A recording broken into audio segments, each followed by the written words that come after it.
പാലക്കാട് ഒരു ചൂട്, ഇലക്ഷൻ ചൂട്? പെട്ടെന്ന് വാ, കീടവാസ പുതിയ ഐറ്റംസ് ആയിട്ട് വന്നിട്ടുണ്ട്. ഇടതുപക്ഷം ഉഴുതുമറിച്ച മണ്ണാണ് അത്. അതുകൊണ്ട് തന്നെ ആ മണ്ണിന്റെ അടിത്തറ വളരെ സ്ട്രോങ് ആണ്.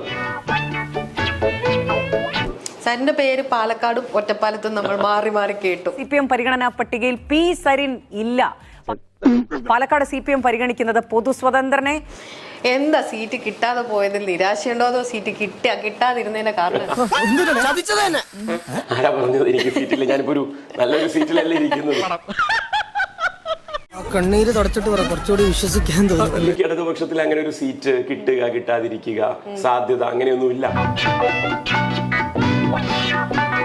നിരന്തരം കേട്ടോണ്ടിരുന്നാണ് സരിന് എന്തായാലും സീറ്റ് ഉണ്ടാവും. പാർട്ടിക്ക് അങ്ങനെയൊന്നുമില്ല. പാർട്ടിക്ക് അതിന്റേതായ നടപടിക്രമങ്ങളുണ്ട്.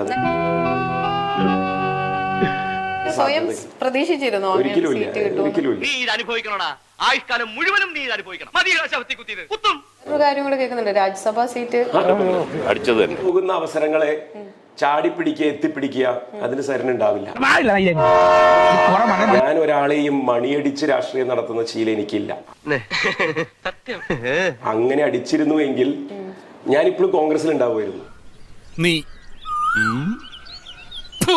പിഷാരടി ആണെങ്കിലും അവർക്ക് പറ്റുന്ന ഒരു കാൻഡിഡേറ്റ് ഓപ്പോസിഷൻ കാൻഡിഡേറ്റ് ആണോ റസാഖ്? അതുക്കും മേലെ എടുക്കുമ്പോൾ പിഷാരടിയെ പോലെ ഒരാളെ കോൺഗ്രസ് അവിടെ കൊണ്ടു നിർത്താൻ ഒരു കാരണം ഉണ്ടാവുമല്ലോ. ഒരു കാരണമില്ല പ്രത്യേകിച്ച്. ഇതാ പറഞ്ഞത് അച്ചായൻ മണ്ടനാണെന്ന്. മറ്റൊരു ദുരന്തത്തെയാണ് ഷാഫി നിയോഗിക്കുന്നതെങ്കിൽ വരാനതൊന്നും വഴി തങ്ങില്ല എന്നല്ലേ മലയാളത്തിലെ ചൊല്ല്.